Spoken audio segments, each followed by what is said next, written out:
Hello friends, welcome to my channel mechanical engineering studies. तो मैंने पिछली वीडियो में आपको बताया था कि भाई मैंने इंपॉर्टेंट डेफिनेशन बताई थी कुछ कॉलम के बारे में।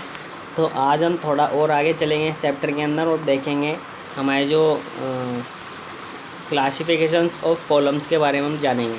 ठीक है। तो जो हमारे क्लासिफिकेशन ऑफ कॉलम जो होते हैं वो डिपेंड करते हैं, जैसे कि मैं बता देता हूँ आपको कि भाई हमारे क्लासिफिकेशन ऑफ कॉलम क्या होते हैं। कुछ इस टाइप के होते हैं हमारे क्लासिफिकेशन ऑफ कॉलम कि भाई जो हमारे कॉलम्स जो होते हैं ये हमारे डिपेंड करते हैं, किस पे डिपेंड करते हैं, depending upon the length of the column and diameter ratio और slenderness ratio. Column are classified into the 3 classes. मतलब कि हमारी जो ये फैक्टर्स जो दिए हैं कॉलम के, इन्हीं पे डिपेंड करते हैं हमारे कॉलम्स जनरली। ठीक है। तो फर्स्ट वन जो हमारा क्या है बोल रहा है, लॉन्ग कॉलम। लॉन्ग कॉलम्स क्या होते हैं हमारे। ठीक है। अब हम देखेंगे लॉन्ग कॉलम्स क्या होते हैं।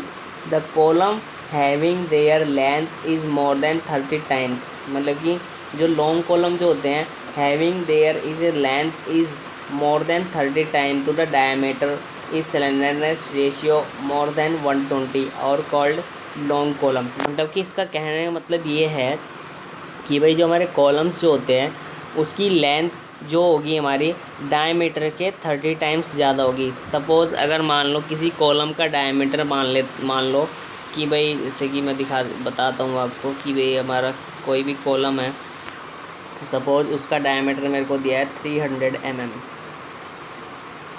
ठीक है। अब जैसे कि मुझे लेंथ बतानी है इस कॉलम की कितनी होगी। अगर उसकी जो लेंथ ये बोल रहा है कि भाई 30 टाइम्स उसका लेंथ का उसका ज़्यादा होना चाहिए, इंटू 30 करूँगा मैं तो कितना आ जाएगा, 9000 आ जाएगा। ठीक है, 9000 mm। तो ये क्या आ गई, इसकी कॉलम की लेंथ आ गई। मतलब कि अगर मैं इसको मीटर में कन्वर्ट करूँ तो ये जो मीटर में जो होगी ये होगी 9 मीटर। ठीक है। ये मेरा जैसे कि कॉलम की जो लेंथ जो होगी मेरी 9 मीटर होगी। ठीक। ऐसे ही इस तरीके से हम सारी चीज़ों के बारे में अगर हम डिस्कशन करें आगे जब हम पढ़ेंगे और थोड़ा सा और आगे चलते हैं कि भाई ये तो आपको समझ में आ गया कि भाई इसका जो लेंथ जो होनी चाहिए 30 टाइम्स ज़्यादा होनी चाहिए डायमीटर रेशियो से। ठीक। ये एक कंडीशन दे रखते हैं, ये कंडीशन आपको ध्यान रखनी है जब आप न्यूमेरिकल लगाएंगे आगे, जब मैं नेक्स्ट वीडियो जब बनाऊँगा इनमें कि भाई जो हमारे जो इनके जो न्यूमेरिकल्स जो होते हैं वो कैसे सोल्व होते हैं। बट उससे पहले हमें चैप्टर की थ्योरी को पहले पूरा कवर करना पड़ेगा, तो इसीलिए मैं थ्योरी को बता रहा हूँ आपको, जिससे कि आपको आसानी रहे आगे चल के जब हम न्यूमेरिकल्स बनाएंगे। ठीक। अब इसमें जो आगे दिया है, इन दिस कॉलम।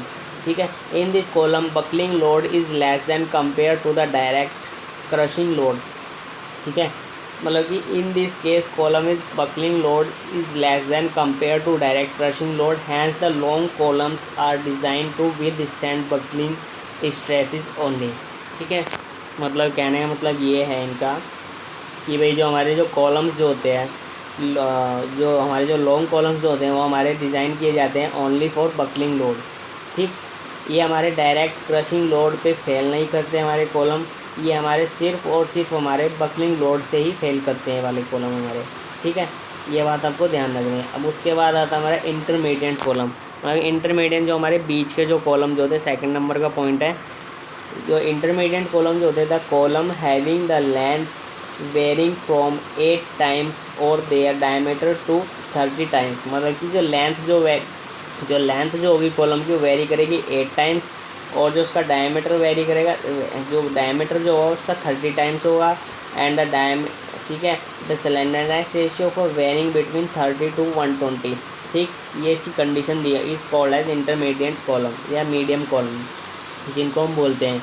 ठीक है। This column are design to withstand buckling as well as direct compressive stress. मतलब कि इसको जब हम डिज़ाइन करते हैं इन कॉलम्स को, इसको हम direct stress as well as compressive stress पे हम इसको डिज़ाइन करते हैं। ठीक है।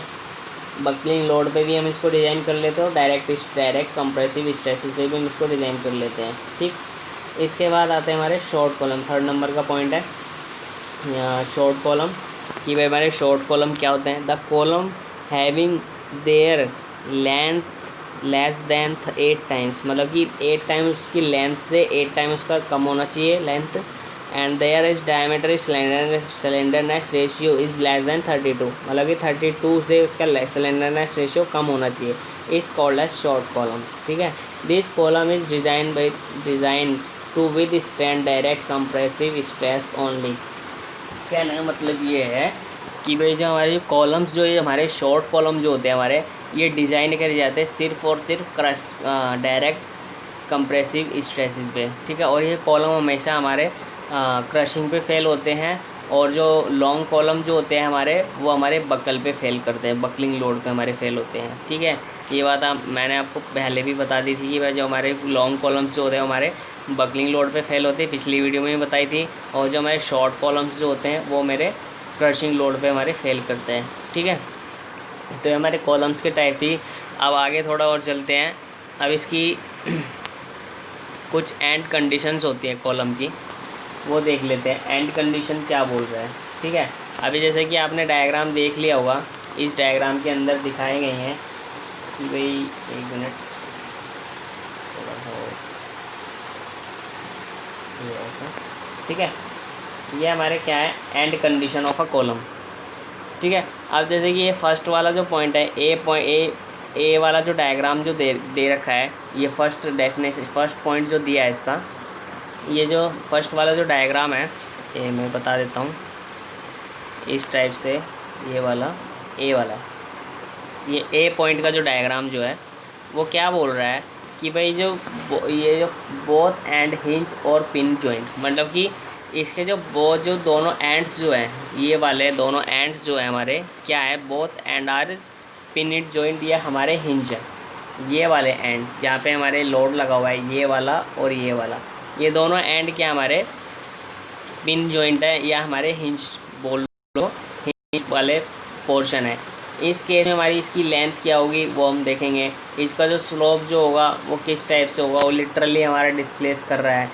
ठीक है, और इसी से हमारे बकलिंग लोड हमारा जैसे कि हो रहा है इस कॉलम के अंदर, ये इसकी जो क्या दे रखे है, एल दे रखी है, स्मॉल एल।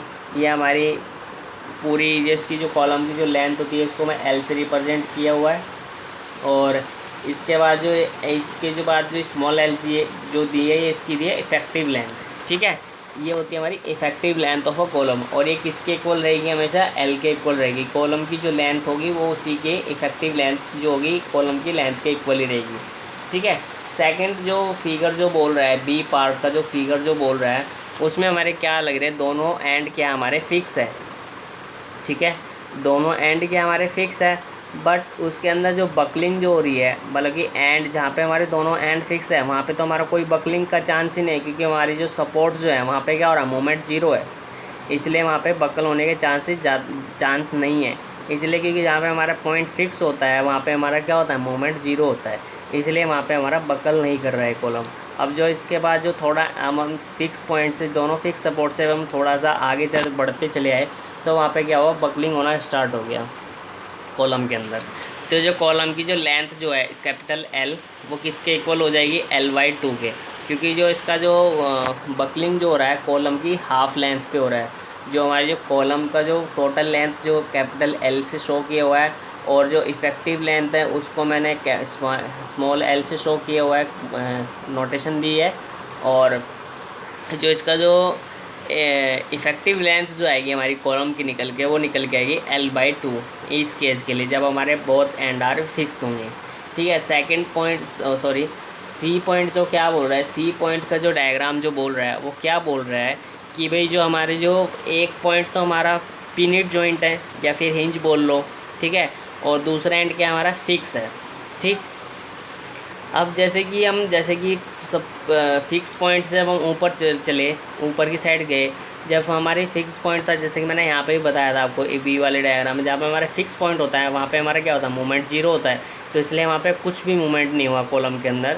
बट जैसे ही हम पिनिट जॉइंट से नीचे की तरफ आए, ऊपर से जब फोर्स लगा उसके ऊपर, तो वहीं से पिनिट जॉइंट से हमारा क्या हो रहा है, इसके अंदर बकलिंग होना स्टार्ट हो रहा है। तो इसके रीज़न से क्या हो रहा है हमारा, जहाँ पे हमारे पिनिट जॉइंट होते हैं तो वहाँ पे हमारा मूवमेंट जीरो नहीं है, वहाँ पे हमारा कुछ ना कुछ मूवमेंट हो रहा होगा। मूवमेंट इसलिए हो रहा होगा क्योंकि वहाँ पे हमारी क्या पिनिट जॉइंट है और ये हमारा हिंज है, तो वहाँ पे कुछ ना कुछ मूवमेंट आपको देखने को मिलेगा। तो इसलिए वहाँ से पहले से ही वहीं से स्टार्टिंग वाले एंड से ही वहाँ पे हमारा बकलिंग होना स्टार्ट हो गया। तो इसका जो लेंथ जो होगा, ये टोटल लेंथ जो है कॉलम की एल दी है, ठीक है। टोटल लेंथ इसकी स्मॉल एल है कॉलम की, और जो इफेक्टिव लेंथ जो होगी कॉलम की वो क्या होगी, L equals to L by root two, ठीक है। ये आपको ध्यान रखनी है, एंड कंडीशंस है ये आपको याद रखनी पड़ेगी कि जब आप न्यूमेरिकल सोल्व करेंगे तो वहाँ पे आपको ध्यान रखना पड़ेगा। अब उसके बाद दूसरी जो फिगर है मेरी डी फिगर जो बोल रहा है, a one end is fixed and other end is free. Suppose अगर मान लो एक कैंटिलीवर बीम है, सपोज अगर जैसे कि हमारे कैंटिलीवर जो बीम होता है उसी के बिहाफ पे इस टाइप से इसमें दिखाया गया है ये इस बी वाले फिगर में। तो अब जैसे कि ऊपर वाला जो एंड तो फ्री है, वहाँ पे ना तो कोई पिनिट जॉइंट है ना कोई हिंज है। अब बट नीचे वाली जो फिक्स है हमारी सपोर्ट, अगर मान लो कि मैं पेन की रिफ़िल को एक एंड से फिक्स कर दूँ और ऊपर से उसके ऊपर फोर्स लगाऊँ, तो उसके अंदर कुछ ना कुछ क्या होगा, बहुत ज़्यादा मूवमेंट होगा। तो उसके अंदर मूवमेंट होने के बाद क्या होगा, उसकी जो इफ़ेक्टिव लेंथ जो होगी वो क्या होगी, 2L के इक्वल हो जाएगी। जो उसकी जो टोटल जो इफ़ेक्टिव लेंथ जो होगी L equals to 2 into L के इक्वल हो जाएगी, ठीक है। ये हमारी end of conditions of column है, ठीक है। अब आगे जो नेक्स्ट जब हम देखेंगे इसके लिए equivalent length of the column. Equivalent length of the column क्या होते हैं हमारे, कि भाई ये तो मैंने बता दिया आपको, 3rd पॉइंट 4th पॉइंट इसमें सारे वही शो करा रखे हैं इन्होंने, यही बताया गया है इसके बारे में। अब equivalent length of A column क्या होता है, equivalent length of A column of a given with the column with the given of and condition is column is equivalent length of the same material of a cross sectional, ठीक है। मतलब कि equivalent length of the column वो है कि भाई हमारा कोई भी कॉलम है उसके अंदर हमें कोई भी एंड कंडीशंस दी है, उसके अलोंग टू लेंथ के लेंथ जो दी है and equivalent of the column is the same material, जो हमारा कॉलम का जो मटेरियल जो होना चाहिए सेम होना चाहिए, and the cross sectional with the hinge end, ठीक है, and the having the value of the buckling load equal to that the column given column, ठीक है, the denoted by the capital L, ठीक। ये हमारी क्या दिया है, equivalent length. The equivalent length of the column is known as effective length of a column, ठीक। अब जैसे कि इसने दिया गया है, आगे जब हम पढ़ रहे हैं आगे दिया let L equals to actual length of a column, small L is the actual length of the column, L equals to equivalent length या फिर effective length of the column. ये आपको ध्यान रखना है। अब जैसे कि मैंने पीछे जब मैं 4 केसेस बताए थे आपको, फर्स्ट केस में बताया था when both and is hinge. ध्यान से देखना, बिल्कुल बहुत ही इम्पोर्टेंट कंसेप्ट है और बहुत ही इम्पोर्टेंट है। आगे जब हम न्यूमेरिकल बनाएंगे तो उसमें ये एंड कंडीशंस का यूज़ करना पड़ेगा, ठीक है। अब जैसे कि बोथ एंड इज़ हिंज है तो उसके लिए जो कंडीशन जो दी है कॉलम के लिए एल इक्वल्स टू एल है, ठीक है। जैसे मैंने डायग्राम में दिखाया था पीछे आपको, आप जाके देख लेना। Van both and is fixed, अगर वहाँ पे बोथ एंड दोनों एंड फिक्स है तो वहाँ पे क्या हो रहा है, मोमेंट जीरो हो रहा है दोनों एंड पे। बट हमारा जो मिड पार्ट जो है कॉलम का, वहाँ पे क्या हो रहा है, कुछ ना कुछ बकलिंग हो रही है। तो इसके लिए क्या होगी, इफेक्टिव लेंथ जो होगी, इक्विवेलेंट लेंथ जो होगी वो एक्चुअल लेंथ के हाफ हो जाएगी। जो हमारी कॉलम की जो एक्चुअल लेंथ जो है उसके हाफ हो जाएगी, ठीक। The van one end is fix and other end is hinge, उसके लिए क्या होगी हमारी इक्विवेलेंट लेंथ क्या होगी, जो हमारी एक्चुअल लेंथ है वो डिवाइड बाई √2, ठीक है। अब when one end is fixed and other end is free, उसके लिए क्या हो गया हमारी 4th पॉइंट में L equals to 2 into 2 times of length, ये actual length of a column, मतलब कि इक्विवेलेंट लेंथ वो हो जाएगी हमारी, ठीक। अब नेक्स्ट पॉइंट इसके अंदर आता है हमारा स्ट्रेंथ ऑफ द कॉलम, ठीक।